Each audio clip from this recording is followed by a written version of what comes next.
Culture is everything you do, the food you eat, the language you speak, the way you interact with people, the rituals, the customs, the festival that you celebrate, everything put together is culture. जब वो वहीं से आ रहा है और आज की परिस्थिति में है कल्चर और रिलीजन को इनसेपरेबली मिक्स कर दिया गया है, इस तरह से दोनों को मिला दिया गया है कि हम दोनों को अलग अलग देख ही नहीं पाते हैं।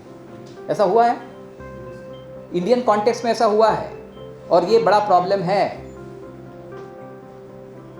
कल्चर और रिलीजन ये दोनों बहुत अलग अलग चीज़ें हैं, लेकिन हमारे देश में आज की परिस्थिति में और कई सदियों से ही ये दोनों चीज़ों को इस तरह से मिक्स कर दिया गया कि हम दोनों को अलग करके नहीं देख पाते। और हमारी अब ये क्वेश्चन है, उसका आप आंसर दीजिए मत, लेकिन सोचिए अभी तक की हमारी अप्रोचों में क्या हमने कभी कल्चर और रिलीजन को इस बदलाव का माध्यम बनाने का प्रयास किया है?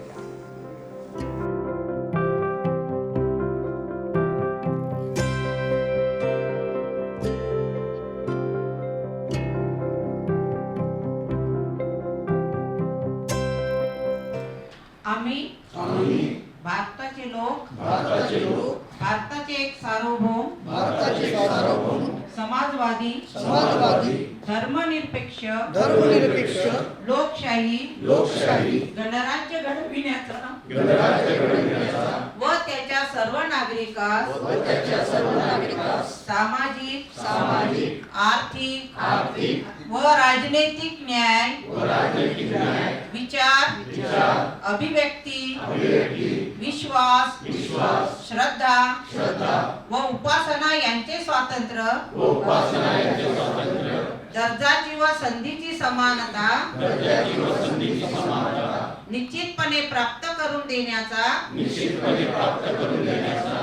आणि त्या सर्वांमध्ये व्यक्तीची प्रतिष्ठा व राष्ट्राची एकता आणि एकात्मता यांचे आश्वासन देणारी बंधुता प्रवर्धित करण्याचा संकल्पपूर्वक निर्धार करून आमच्या संविधान सभेत आज दिनांक 26 नोव्हेंबर 1949 रोजी याद्वारे हे संविधान अंगीकृत आणि अधिनियमित करून स्वतःप्रत अर्पण करीत आहोत। देशाचा कारभार संविधानानुसार चालतो आणि प्रशासन व्यवस्थेची निर्मिती संविधानातून झालेली आहे। तरी अनेकांना आज हे माहिती नाही की संविधान प्रास्ताविका काय आहे आणि यासाठीच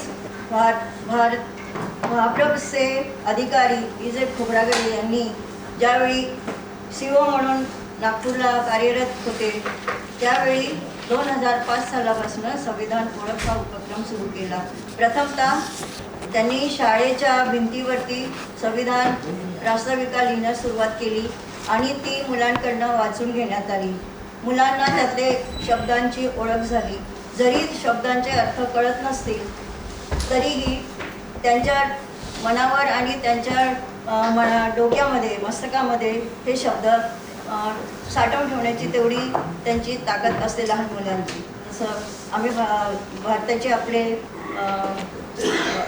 जे इतर कार्यक्रम असतात तर आपला देश यावरती प्रतिज्ञा घेत असतात, त्याचप्रमाणे इतर काही म्हणत असतात। त्याच बरोबरीने संविधान प्रास्ताविका ही शाळेमध्ये घेण्यात आली आणि त्यानंतर त्याच 2005 मध्ये संविधान रॅली ही अतिशय प्रचंड मोठ्या प्रमाणात नागपूर शहरात काढण्यात आली आणि संविधान दिवस त्या दिवशी 26 नोव्हेंबर म्हणून साजरा करण्यात आला।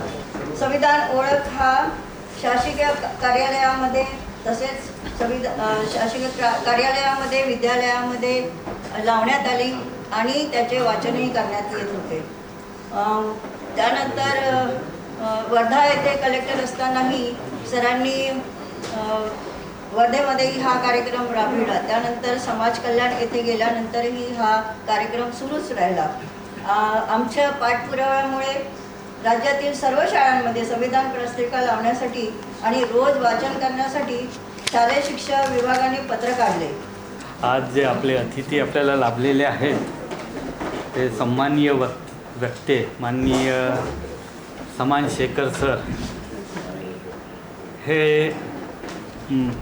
एक लोकप्रिय अधिकारी जे असतात ना बरेचसे, त्यापैकी एक असलेले, ज्यांनी आपल्या कमी वयात प्रशासनात प्रवेश करून IAS होऊन आपलं कार्याची छाप पाडण्यास सुरुवात केली. फार कमी वयात ते IAS झाले आणि हे काम करताना त्यांनी एक लौकिक पण मिळवलेला आहे. तो म्हणजे सर्व जिथे जिथे हे कलेक्टर म्हणून गेले तिथे तिथे एक लोकप्रिय कलेक्टर म्हणून त्यांनी काम केलं आहे. ज्यावेळेला यांची बदली झाली तर लोकांनी त्यांची बदली रोखण्याचेही प्रयत्न केले. असे हे कलेक्टर त्यांनी स्वच्छ प्रतिमेचे तेज तर्रार इमानदार अधिकारी म्हणून यांनी नावलौकिक मिळवलेलं आहे. अलीपूर, दिंडोरी, बैतूल, बालाघाट, झाबुआ, रतलाम या 6 जिल्ह्यात त्यांनी कलेक्टर म्हणून काम केलं आहे. सहसा इतकं कलेक्टरशिप लोकांना मिळत नाही, पण हे एक विशेष उदाहरण म्हणून देता येईल. हे मध्य प्रदेश डेअरी फेडरेशन, ज्याचं आपण साची दूध म्हणून आणि दूध तूप वगैरे म्हणून सर्वांना माहिती असेल, त्या मध्य प्रदेश डेअरी फेडरेशनचे हे मॅनेजिंग डायरेक्टर म्हणूनही काम केलेलं आहे यांनी. रतलाम येथे कलेक्टर म्हणून काम करताना कोणत्याही राज्य किंवा केंद्राच्या योजनेत पात्र असणारी व्यक्ती ही कोणत्या माहितीच्या अभावी किंवा प्रशासकीय त्रुटीमुळे त्या सोयी सवलतीपासून वंचित राहू नये म्हणून यांनी एक स्वाधिकार अभियान नावाचं एक कार्यक्रम हाती घेतला आणि गावातील प्रत्येकाच्या घरी भेट देऊन त्यांचे सर्व माहिती प्रशासनातर्फे गोळा करून आणि जे लायक आहे त्यांना सर्वांना शोधून त्यांना त्यांनी त्या योजनेचा लाभ मिळवून दिलेला आहे. जब मैं यहाँ हॉल में आया तो मेरा पहला क्वेश्चन आया था, इसको डिज़ाइन किसने किया है? तो वो PWD का कौन सा इंजीनियर था जिसने ये दिमाग लगाया है, यू नो, क्योंकि इसको वर्टिकल भी किया जा सकता था या फिर और भी शेप हो सकते थे, बट एनीवे तो ये डिज़ाइन फेल्योर का मामला है. तो बट ऐसा संविधान के साथ नहीं है, क्योंकि डॉक्टर बाबा साहेब अम्बेडकर ने, आप लोगों को याद होगा, जब संविधान सभा में आखिरी उनका वक्तव्य था उसमें इस बात का उल्लेख किया था कि संविधान के डिज़ाइन में कोई प्रॉब्लम नहीं है. यदि ये संविधान आगे चल के इस देश को एक समृद्ध, विकसित लोकतंत्र नहीं बना पाता तो उसका दोष संविधान को नहीं दिया जा सकता, बल्कि उन लोगों को देना होगा जो इसको चलाएंगे या नहीं चलाएंगे, जो भी. भले ही डिज़ाइन ऐसा हो, हमें कोशिश करनी होगी कि इसको हम अपने उपयोग में ले आए. जैसा ये जिम्मेदारी आप पर और मुझ पर है कि इस हॉल का हम बेहतर उपयोग कर ले बजाय इसके फॉल्टी डिज़ाइन के, वैसा ही वो दुनिया का सबसे सही डिज़ाइन वाला जो संविधान है उसको पूरी तरह लागू करने की जिम्मेदारी भी हम पर है. बट एक फंडामेंटल प्रॉब्लम है हमारी अंडरस्टैंडिंग के साथ में, और प्रॉब्लम यह है कि जब भी संविधान के मूल्यों को लागू करने की बात होती रही है, और 75 साल होने आ रहे हैं उस बात को, हर बार हमने किसी और की तरफ देखा है. मुख्य रूप से हमने सरकारों की तरफ देखा है. सरकारों ने ये नहीं किया, या फिर नेताओं ने ये नहीं किया, नेताओं ने इन मूल्यों को लागू नहीं किया, नेताओं ने या सरकारों ने संविधान के किन्हीं प्रावधानों को लागू नहीं किया. बट जब भी हम ऐसा कह रहे थे, उस हर वक्त हम संविधान को भूल रहे थे, क्योंकि संविधान का जो प्रिएम्बल है, जिसको हम प्रास्ताविक भी कहते हैं, प्रस्तावना भी कहते हैं, उस प्रिएम्बल की पहली लाइन में ही we the people of India है.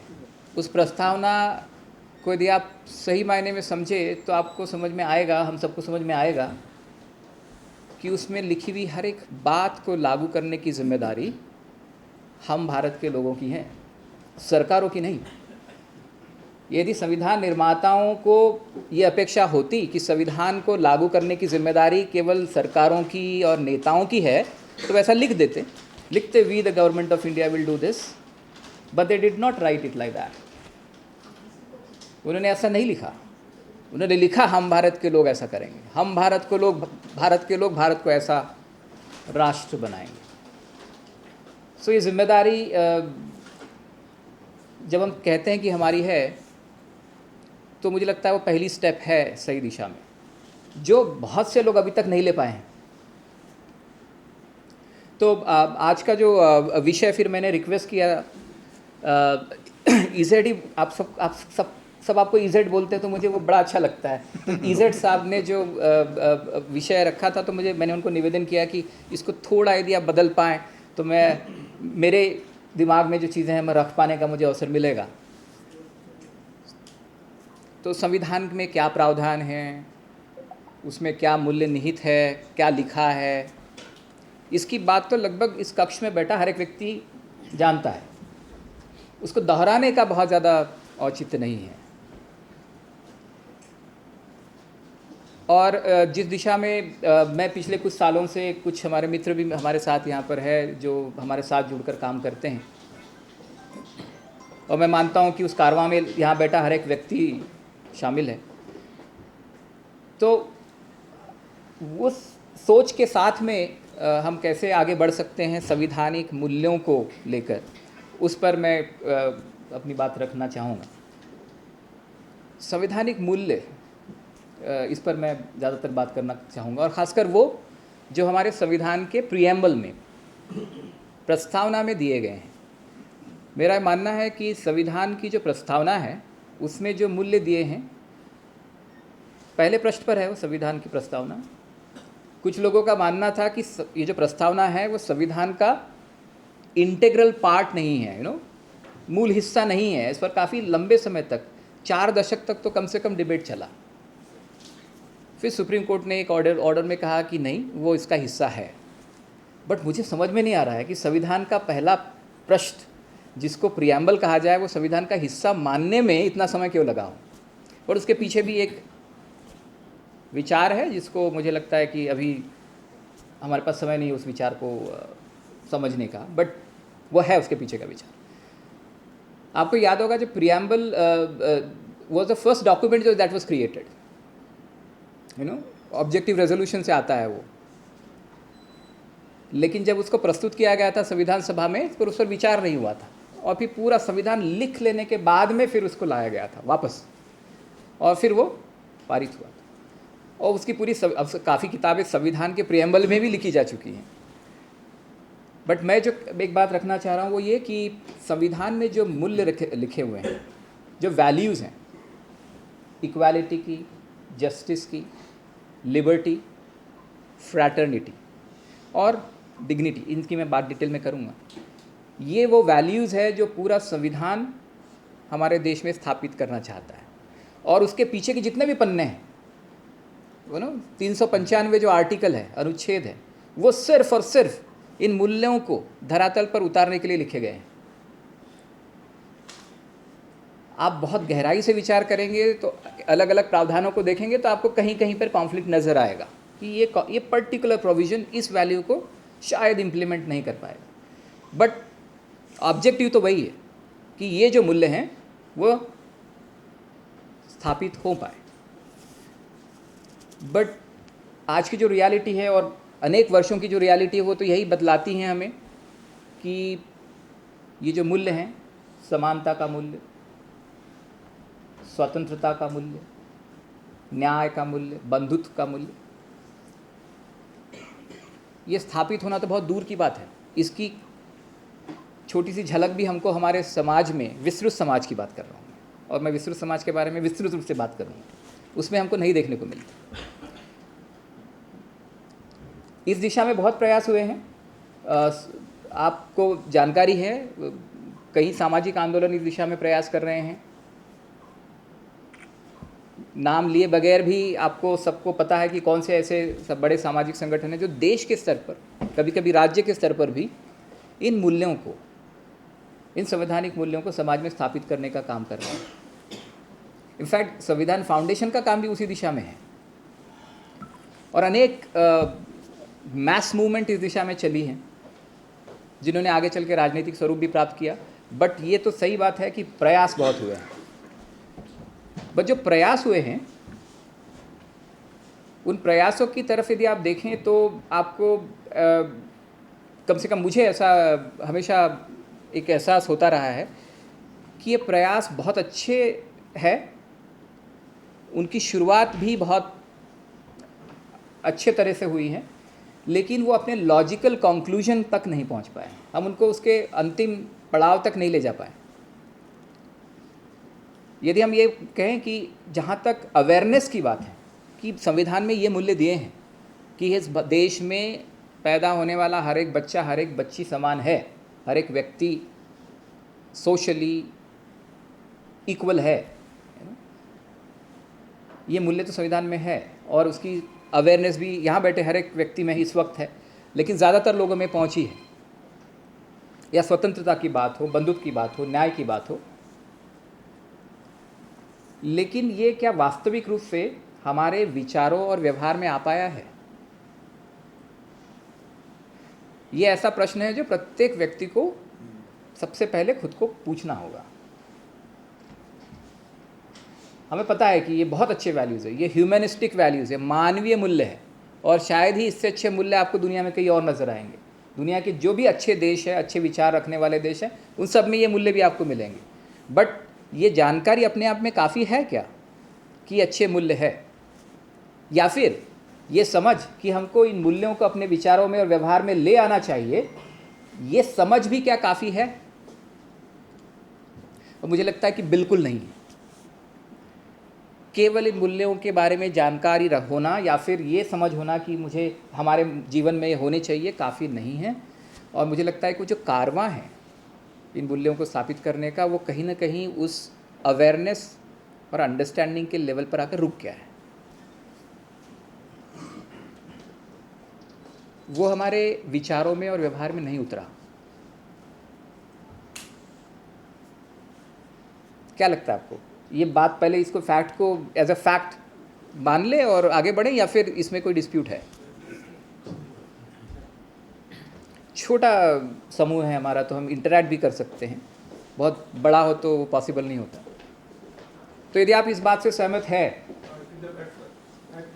कि ये तथ्य है, इसमें सत्य है कि मूल्यों की अवेयरनेस हम में है और समझ भी है। ये समझ क्या है कि हाँ, ये हमारे विचारों और व्यवहार में आने चाहिए, लेकिन ये आए नहीं। ये आए है भी तो कुछ चुनिंदा लोगों के इसमें है, और वो भी पूरी तरह से नहीं। यदि हम इस तथ्य को स्वीकार करके आगे बढ़ते हैं तो फिर हमें रास्ता नज़र आएगा। संविधान आने के पहले, क्योंकि संविधान ही विषय है, संविधान फाउंडेशन का कार्यक्रम है, संविधान आने के पहले ये मूल्य समाज में नहीं थे, राइट? इसलिए तो डाले गए। मतलब जाति व्यवस्था थी। उदाहरण के लिए लोग जाति व्यवस्था में विश्वास करते थे, करते हैं। इसका मतलब है कि संविधान आने के पहले से वो रही है और संविधान आने के बाद भी है,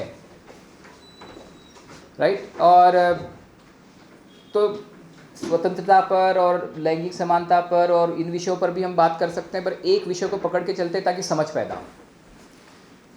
चूँकि जाति एक बड़ा इंपॉर्टेंट महत्वपूर्ण विषय हो जाता है, गरिमा की जब बात आती है तो उसको पकड़ के चलते हैं। तो ये जो जाति व्यवस्था है, ये जाति व्यवस्था संविधान के आने से पहले से थी और है, ऐसा आप सबका मानना है, राइट? और जब हम एनालिसिस करते हैं तो हम ये पाते हैं कि हम सब ने इस जाति व्यवस्था के रूट को, इसकी शुरुआत को, इसकी फाउंडेशन को, इसकी रूट को कहीं ना कहीं देखा है, राइट? और अक्सर हमने इन रूट कॉजेस को एक धर्म से जोड़कर देखा है।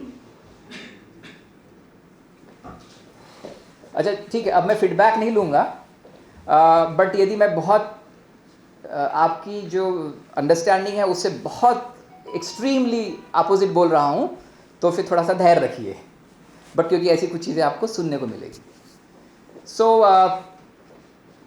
एक ही बात करते हैं। हम किस पर फोकस कर रहे हैं कि हम क्यों नहीं पहुंच पा रहे हैं इस 5% से ऊपर, क्यों वहीं पर ठहरे हुए हैं। अब उससे इस प्रश्न को इससे जोड़ के देखिए, ये जो इस कक्ष में बैठे लोग हैं या फिर जो लोग इन चीज़ों को जानते और समझते हैं, अवेयरनेस मतलब जानना और अंडरस्टैंडिंग मतलब समझना कि ये मूल्य ज़रूरी है हमारे विचारों व्यवहार में। ये जो जानकारी और समझ रखते हैं, ये लोग यदि ये मान के चलते हैं कि एक धर्म विशेष के लोग कि इस जाति व्यवस्था, या हम लोग आजकल उसको जाति अव्यवस्था का शब्द उपयोग करते हैं, तो मैं उसी को करूँगा, पर ये जाति व्यवस्था का जो शब्द इस्तेमाल होता है वही है, आप कुछ अलग मत मान बैठिए। बट ये जाति अव्यवस्था का जो मूल है वो किसी एक धर्म विशेष में है, और वो धर्म विशेष उसको लेजिटिमेसी देता है, और इसीलिए उस धर्म विशेष को मानने वाले लोग जाति व्यवस्था में विश्वास रखते हैं और उसको मानते हैं और उसको व्यवहार में लाते हैं। यदि ये हमारी अंडरस्टैंडिंग है तो क्या जाति अव्यवस्था को समाप्त कर देने का जो ये प्रयास है, क्या ये कभी सफल हो पाएगा? आप समझ रहे हैं क्या?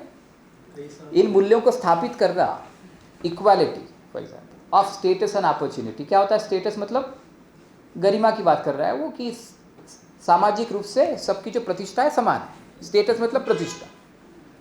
जाति अव्यवस्था के बने रहते क्या ये मूल्य समाज में स्थापित किया जाना संभव है?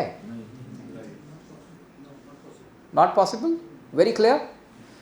If you are very clear कि ये पॉसिबल नहीं है, तो इसका मतलब ये हुआ कि जब तक जाति अव्यवस्था समूल समाप्त नहीं हो जाती तब तक ये संभव नहीं है कि ये मूल्य स्थापित हो पाए। हम इसी मूल्य फोकस कर रहे हैं, बाकी पे समझ इसी से डेवलप हो जाएगी आगे चल।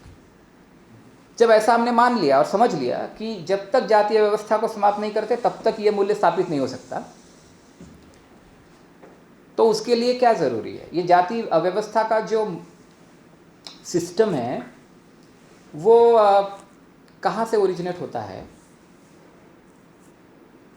इस पर बात करनी होगी। विचार में बदलाव कैसे आएगा? It is about thought. ठीक है, ये यहाँ हमने स्वीकार कर लिया है। इस एक विचार ही तो है जो हमें ये सब बताता है कि ये इस जाति का है, ये इस जाति का है। या तो कोई सिद्ध कर दे यहाँ बैठा, या फिर इस देश में कोई बैठा, कहीं बैठा व्यक्ति बगैर किसी एड के कि वो किसी एक जाति विशेष का है। It is an absolutely artificial mental construct, मतलब कि पूरी तरह से आर्टिफिशियली क्रिएट किया हुआ दिमाग का एक विचार है जाति अव्यवस्था।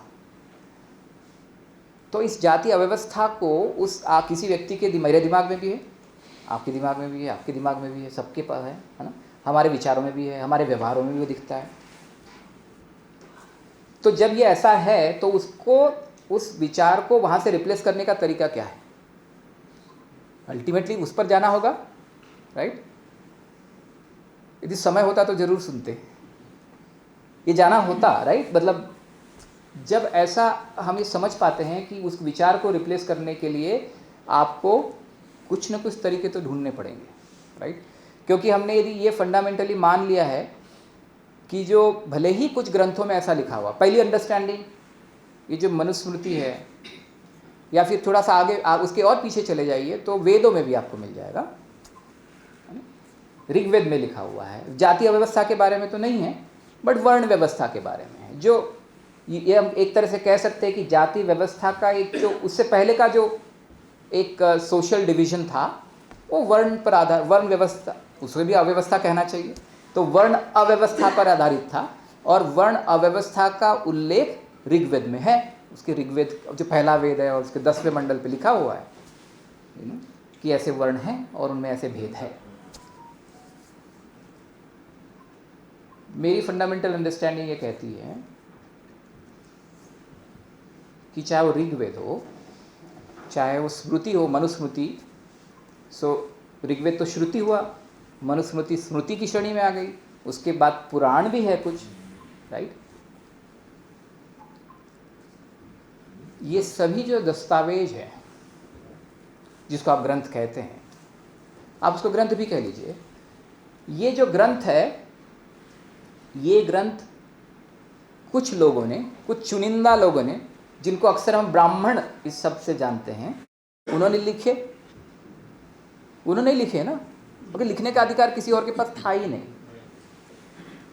उन्होंने लिखे और अपने हितों को बनाए रखने के लिए, अपने वर्चस्व को स्थापित करने और बनाए रखने के लिए और निरंतर बनाए रखने के लिए उन्होंने इन चीज़ों को लिखा। कब लिखा?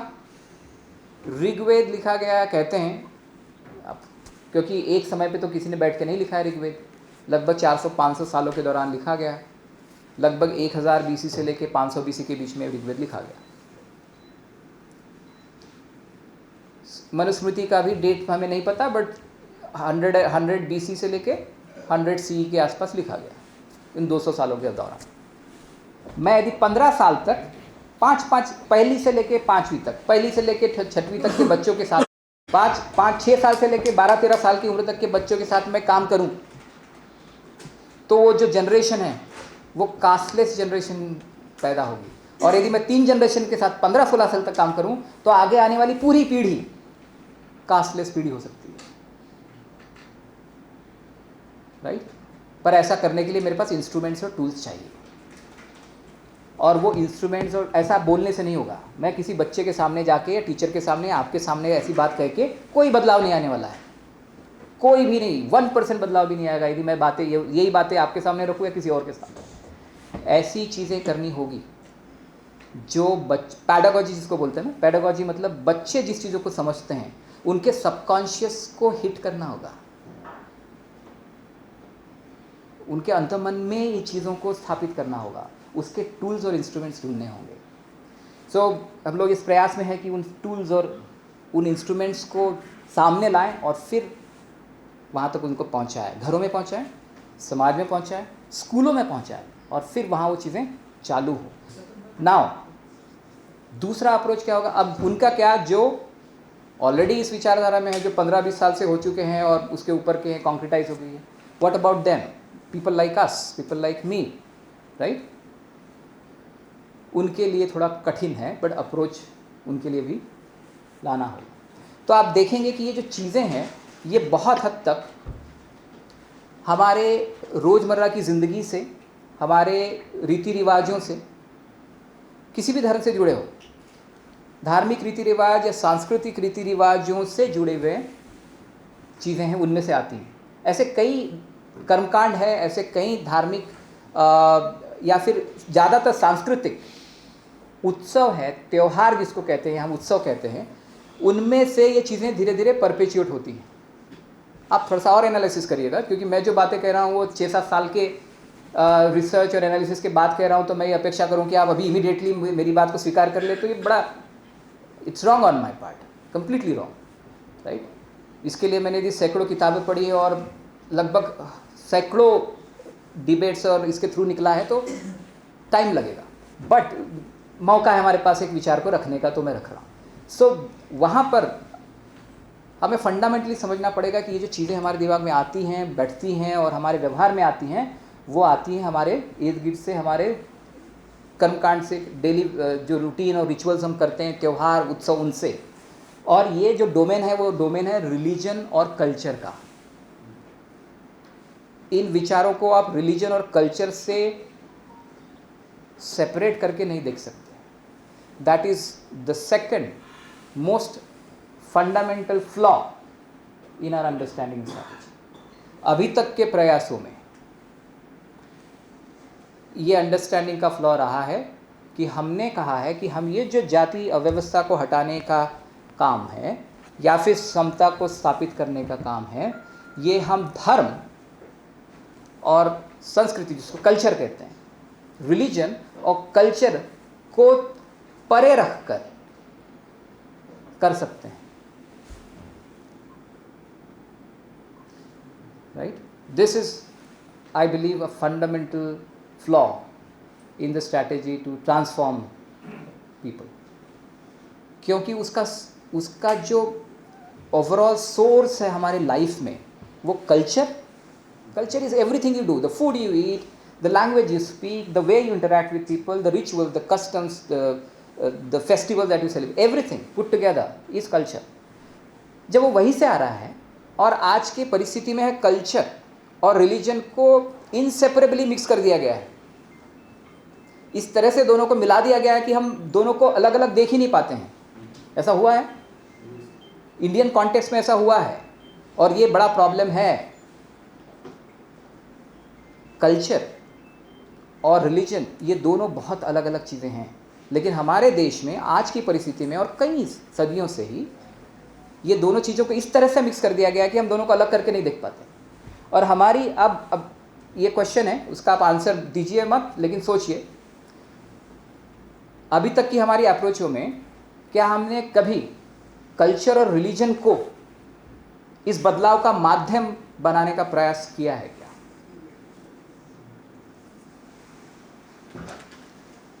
सो प्रयास नहीं हुआ है।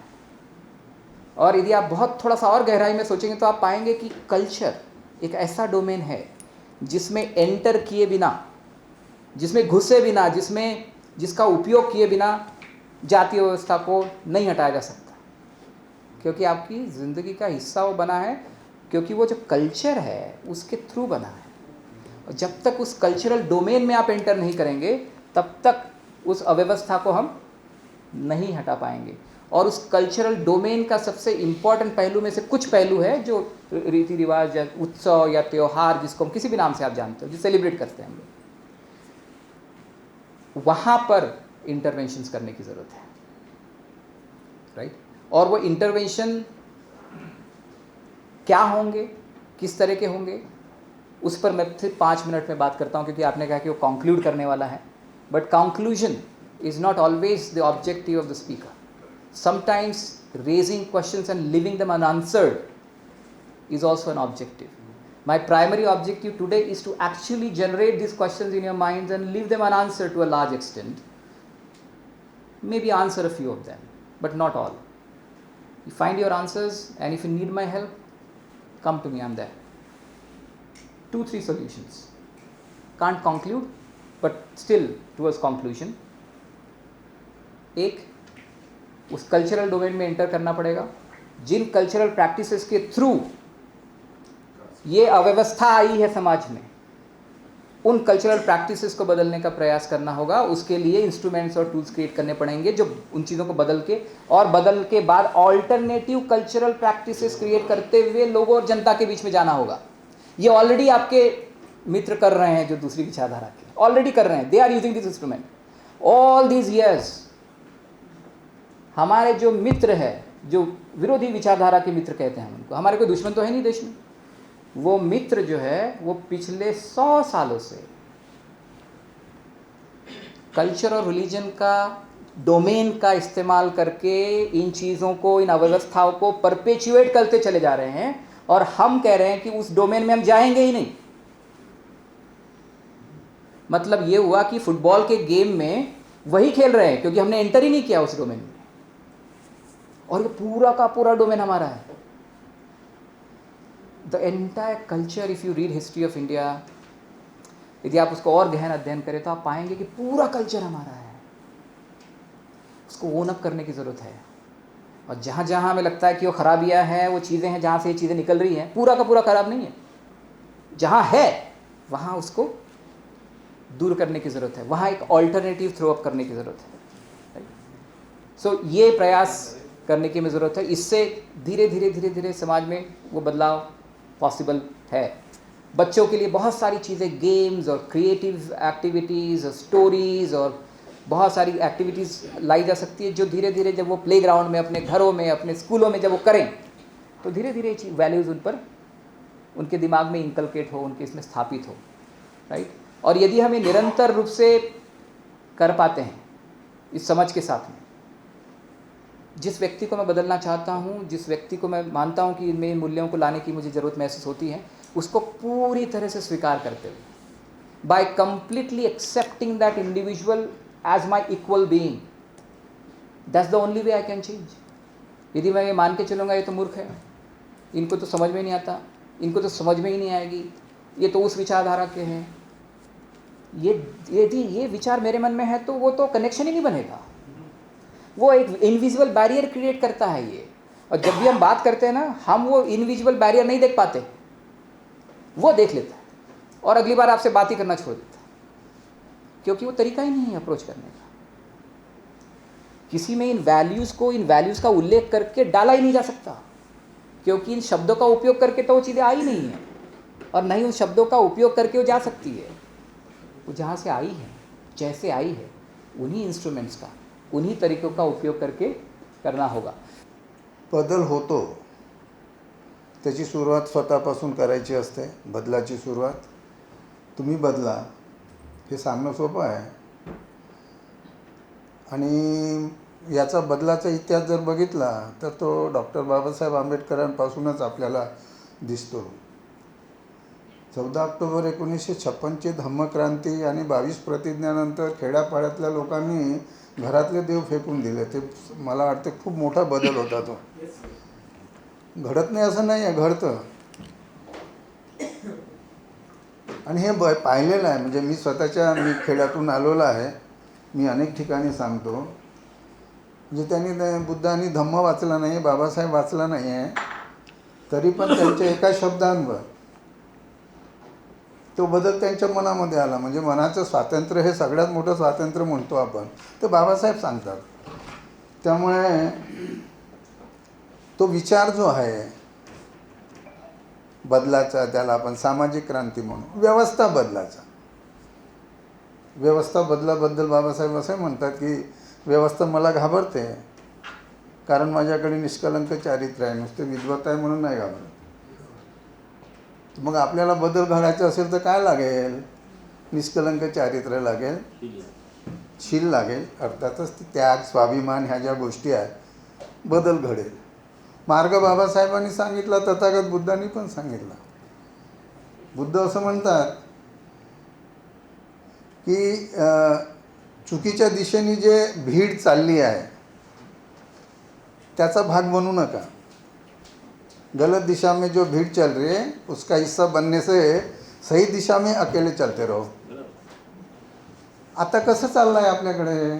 आपण भीडच्या मागे चाललो आहे। म्हणजे आपल्याकडे बुद्धी आहे, विचारशक्ती पण आहे, पण ती आपण गहाण ठेवल्यासारखं वागायला जर लागलो तर मग बदल नाही होणार, क्रांती होणार नाही। तर बाबासाहेबांनी जी क्रांती घडवून आणली तो मार्ग आहे, आणि तो 14 ऑक्टोबर 1956 ज्याला आपण धम्मचक्र प्रवर्तन म्हणतो, त्यातनं तो मार्ग आपल्याला सापडलेला आहे। म्हणजे एखादी गोष्ट आपल्याला डिलीट करावी लागेल, मग दुसरी गोष्ट त्यामध्ये आपल्याला स्टोअर करावी लागेल, हा तो मार्ग आहे। फार वेगळा विचार करायची गरज नाही। बाबासाहेबांनी सांगितलेल्या विचारावर खऱ्या अर्थाने चांगल्या पद्धतीने त्याच मार्गाने चाललं तर मला वाटते आजची जी व्यवस्था आहे ती घाबरेल। मी आता एक एवढ्यातच एक व्हिडिओ बघितला उत्तराखंडचा। उत्तराखंडच्या शाळेच्या मुलांनी असा निर्णय घेतला की जे उच्चवर्णीय मिड डे मीलचं जेवण बनवतात ते आम्ही स्वीकारणार नाही, कारण त्यापूर्वी जे दलित महिला मिड डे मील जेवण बनवत होती ते उच्चवर्णीय स्वीकारत नव्हते। तर त्याला प्रत्युत्तर मला वाटतं ही प्रोसेस सुरू झाली आहे, उशीर झाला, प्रोसेस सुरू झाली आहे। आणि मला असं स्वतःला असं वाटतं की संविधानाचा जो विचार आहे, जी मूल्य आहे, ज्याची आज आपण चर्चा केली आहे, तर ती जितक्या लवकर आपल्याला त्या मुलांच्या मनावर आणि समाजामध्ये रुजवू आपण, ती बदल घडवून आणण्याला मदतगार ठरेल। एकदम होणार नाही, it is a slow process. जी गोष्ट इतक्या वर्षात झाली नाही ती एकदम होणार नाही, आणि त्यामुळे संविधानाच्या जागृती किंवा संविधान मूल्य रुजवणे ही प्रोसेस आपल्याला एक योग्य दिशेने घेऊन जाईल, समाजाला घेऊन जाईल, देशाला घेऊन जाईल। संविधानाच्या मूल्याचा विचार करणे किंवा जागृती करणे म्हणजे राष्ट्रनिर्माणाचं काम आहे ते खरं तर.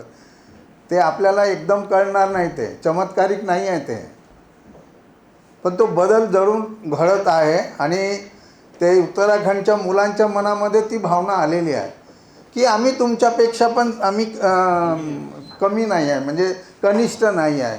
तुम्ही आम्हाला नाकारता, आम्ही तुम्हाला नाकारतो. मला वाटतं की ज्या वाईट गोष्टी आहेत समाजामध्ये, जेवढ्या गोष्टीची आज चर्चा झाली, ती नाकारण्याची प्रक्रिया आणि ती लोकशाही पद्धतीनेच नाकारता येते. त्याला आपल्याला वेगळ्या मार्गाचा अवलंब करण्याची गरज नाही. त्यामुळे जो बाबासाहेबांचा विचार आहे, आंबेडकरवाद म्हणू आपण, वाद म्हणजे काय, विचारच आहे, तो विचार आहे. आपण आंबेडकरवादी स्वतःला म्हणतो, अनेक जण म्हणतो आपण. आता आंबेडकरवादी म्हटल्यानंतर मग ते बाबासाहेबांच्या निष्कलंक चारित्र्य, स्वाभिमान, त्याग हे विषय आपल्याला इंडिकेटर आपण लावले स्वतःला पाहिजे. लावले तर आपण बदल घडवून आणू शकतो, म्हणजे आपल्या परिसरामध्ये. आणि ती एक मला वाटतं ती पसरेल, हळूहळू पसरते. आता हे जसं सांगितलं गेलं आणि माहीत आहे लोकांना की जसं 2005मधून आपण शाळेतून प्रियांबल वाचन सुरू केलं, आज देशभर वाचतात. त्याचा कुठं ना कुठे परिणाम होतो अदृश्य रूपामध्ये, दृश्य रूपामध्ये. आणि एक थॉट प्रोसेस सुरू होते. आणि हे देशाचं संविधान आहे, त्याच्यामुळे त्याच्या पलीकडे काहीच नाही आहे.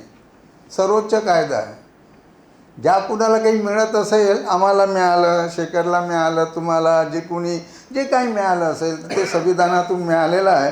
त्यामुळे संविधानाची जी फिलॉसॉफी आहे ती समजून घेतली पाहिजे. आचरण खूप महत्त्वाचं आहे, नुसतं ते पुस्तकात असू नये.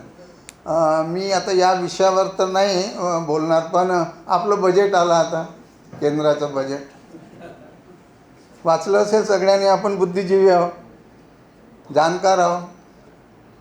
या केंद्राच्या बजेटमध्ये अनुसूचित जाती जमातीसाठी काय बजेट आहे, कोणी विचार केला? काय आहे त्या बजेटमध्ये? तो संविधानाचा मार्गच आहे ना, संविधान मूल्यच आहे ते. डायरेक्टली प्रिन्सिपल ऑफ स्टेट पॉलिसीमधून आलेलं आहे. लोककल्याणकारी राज्यव्यवस्था आहे, आर्टिकल 46 आहे. भारत सरकार, केंद्र सरकारचं बजेट असेल की राज्याचं बजेट असेल, बजेटचा उद्देश काय आहे? फक्त पैसा आणणे आणि पैसा खर्च करणे हे एवढं लिमिटेड नाही आहे.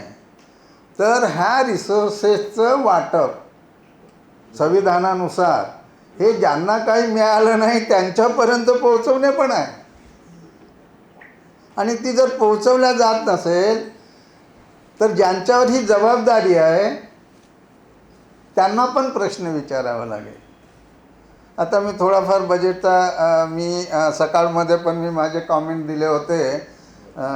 त्यामध्ये ॲट्रॉसिटी ॲक्ट आहे. कशासाठी आला ॲट्रॉसिटी ॲक्ट? कायद्यातूनच आलेला आहे, आर्टिकल 17मधून आलेला आहे. तर ॲट्रॉसिटी ॲक्ट आला, जाती अत्याचार होतात.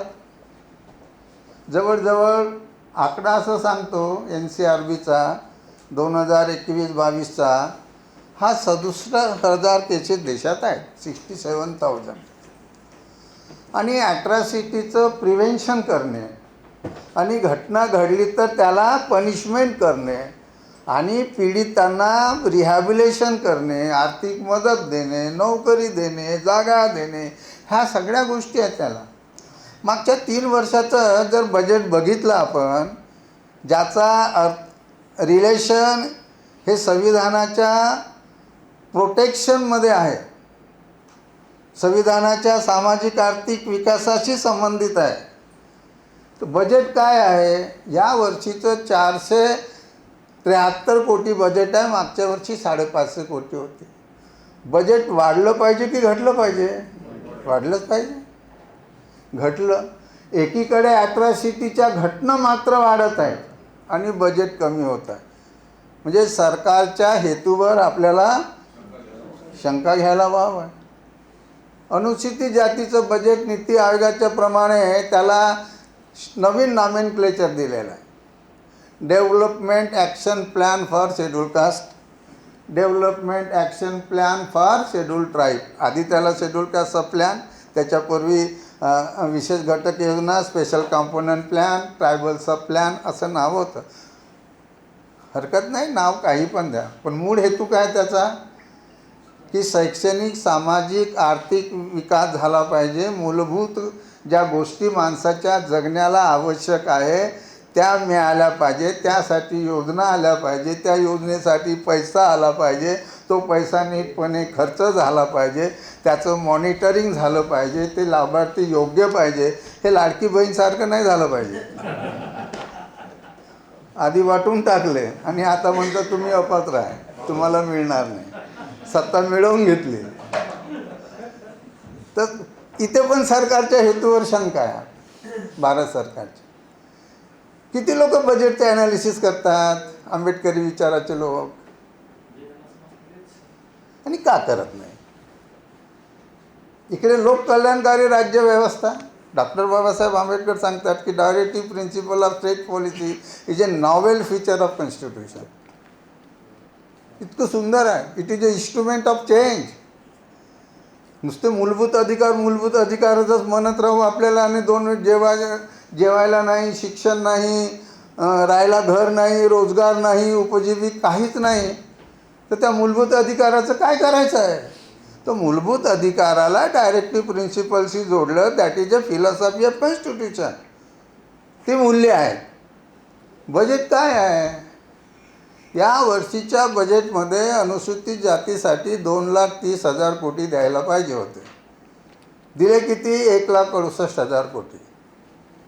आता बजेटवर जेव्हा पार्लमेंटमध्ये चर्चा होईल तेव्हा पार्लमेंटमध्ये हातात संविधान घेऊन फिरणारे सांगणारे लोक किंवा संविधान माथ्याला लावणारे लोक, दोन्ही प्रकारचे आहेत आपल्याकडे सत्तेमध्ये. संविधान पार्लमेंटमध्ये, सेंट्रल हॉलमध्ये संविधान दिवस साजरा करणारा पण राजकीय सत्तेतला पक्ष आहे ना, आणि संविधानाच्या बद्दल एकमेकावर टीका टिप्पणी करणारे पण लोक आहेत. तर या आत्ता पार्लमेंटमध्ये बजेटच्या विषयावर किती लोक बोलतात, कोण बोलतात, काय बोलतात, हे एक सुज्ञ नागरिक म्हणून, जबाबदार नागरिक ज्याला म्हणतो आपण, मला वाटतं की आपण अजून जबाबदार नागरिक झालो नाही. झालो असतो तर आपण हे सातत्याने प्रश्न सत्तेला विचारले असते. 2,30,000 कोटीपैकी तुम्ही नीती आयोगाच्या म्हणण्याप्रमाणे 14.6% पॉप्युलेशनच्या हिशोबाने दिली पाहिजे. खरं तर आधीचं धोरण जे होतं इंदिरा गांधींनी आणलं होतं ते 1980ला, ते लोकसंख्येप्रमाणे 2021चं पॉप्युलेशन 16.6 आहे. तर 16.6 देत नाही. नीती आयोग म्हणते 14.6% घ्या, पण अलॉकेशन 10.7% झालेलं आहे. मला असं वाटतं की या निमित्ताने की आपल्याला हा संविधानिक विषय आहे.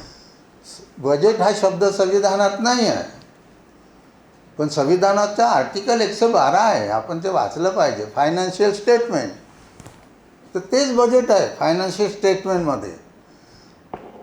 मग आत्तापर्यंत ह्या 10 वर्षामध्ये जे सरकार सत्तेमध्ये आहे, की जे लोकांनी या सरकारला निवडून दिलेलं आहे, की या सरकारचं 10 वर्षाचा बजेटचा जर आकडा आपण बघितला 2015-16 पासून तर 24-25पर्यंत, आम्ही त्या ॲनालिसिसमध्ये मी आकडे हे जमा केले, त्या आकडे जर बघितले तर आपल्याला फार आश्चर्य वाटेल की अनुसूचित जातीच्या विकासाचे या 10 वर्षामध्ये भारत सरकारने 5 लाख कोटी, किती, 5 लाख करोड कमी दिले.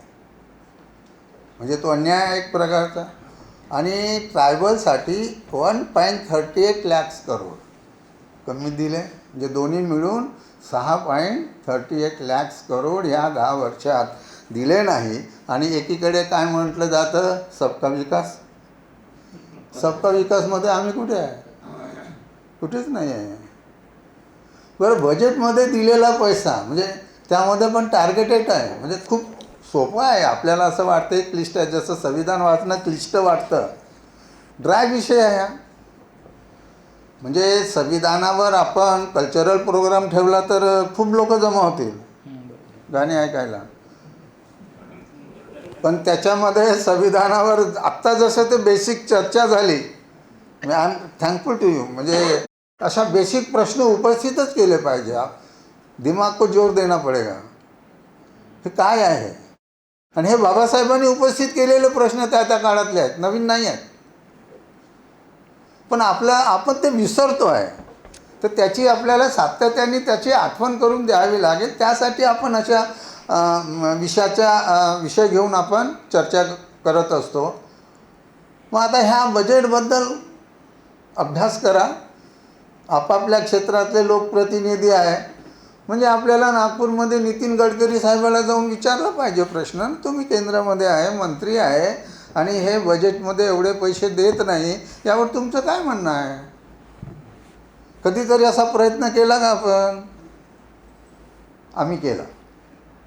आम्ही लिहितो, बोलतो, सांगतो, मीडियाला सांगतो, सोशल मीडियामध्ये पोस्ट टाकतो. महाराष्ट्र शासन जे नेहमीच शाहू फुले आंबेडकरचं नाव घेत असतं, ह्या 10 वर्षामध्ये महाराष्ट्र शासनाने अनस्पेंट, अखर्चित, शेखर साहेबांना समजते ते मुख्यमंत्र्याकडे पण होते, अनस्पेंट अमाऊंट हा 40,000 प्लस कोटी आहे. आणि एकीकडे शिष्यवृत्ती 2 वर्ष मिळत नाही, स्वाधारचे पैसे जात नाही, रमाई घरकुलला पैसे नाही. म्हणजे सरकार अनेक गोष्टीमध्ये नाही म्हणून जास्त सांगतं. साधा ॲट्रॉसिटीचा विषय, आपण सगळेच कायदा घटना घडली, विचित्र घटना झाली की फार आपण अस्वस्थ होतो. मागच्या 5 वर्षात ॲट्रॉसिटी ॲक्टमध्ये रूल 16मध्ये अशी मॅन्डेटरी तरतूद आहे की मुख्यमंत्र्यांनी बैठक वर्षातून 2दा घेतली पाहिजे. ती काही मेहरबानी नाही आहे, ते कंपल्शन आहे त्यांच्या. 2019 ते आत्तापर्यंत, आता हे 3रे मुख्यमंत्री आहे. मध्ये उद्धवराव ठाकरे होते, नंतर एकनाथ शिंदे होते, त्यांच्याकडे सामाजिक न्याय विभाग होता, आणि आता पुन्हा देवेंद्र फडणवीस साहेब आहेत. एकही बैठक झाली नाही. आम्ही त्यांना ॲडव्होकेट सुरेश मानेच्या थ्रू, मी पिटिशनर होऊन आम्ही त्यांना लिगल नोटीस पाठवली. म्हटलं एक प्रयत्न तर करून बघू. संविधान फाउंडेशन आणि इजेट फाउंडेशन नागपूर यांच्या संयुक्त विद्यमाने संविधान के 75 साल हमारा संविधान हमारा स्वाभिमान 14वी संविधान व्याख्यानमाला आज या ठिकाणी पार पडली. विषय होता संविधानिक मूल्य प्रत्यक्षात उतरवणे आवश्यक आहे, आणि त्यासाठी आपल्याला लाभलेले आयुष्यमान समान शेखर सर यांनी विस्तृतपणे आपल्यासमोर मनोगत व्यक्त केलं. आणि ते मध्य प्रदेश या राज्यामधले निवृत्त, एक व्हॉलंटरी निवृत्त प्रशासनिक सेवेमधले विधितज्ञ आणि सामाजिक परिवर्तक आहेत. ते आपला वेळात वेळ काढून या व्याख्यानमालेस उपस्थित राहिले. मी त्यांचे पहिल्यांदा आभार मानतो. तसेच आजच्या संविधान व्याख्यानमालेचे अध्यक्ष म्हणून आयुष्यमान इजेट खोब्रागडे साहेब यांनी सुद्धा आपल्याला विस्तृत माहिती दिली. आणि त्यांच्यामुळेच 2005 पासनं संविधान हे घराघरापर्यंत पोहोचलं. आणि आज सुद्धा संविधान चौक, संविधान शाळा, संविधान व्याख्यानमाला ह्या बऱ्याचशे उपक्रम या देशामध्ये होत आहेत. त्यांचे श्रेय इजेट खोब्रागडे साहेबांना जाते. या कार्यक्रमात त्यांनी अध्यक्षपद भूषवलं, मी त्यांचा आभार मानतो. विचारपीठावर आयुष्यमान दीपक निरंजन साहेब, आयुष्यमान दिगंबर गोंडाणीजी साहेब यांचा सुद्धा आभार मानतो.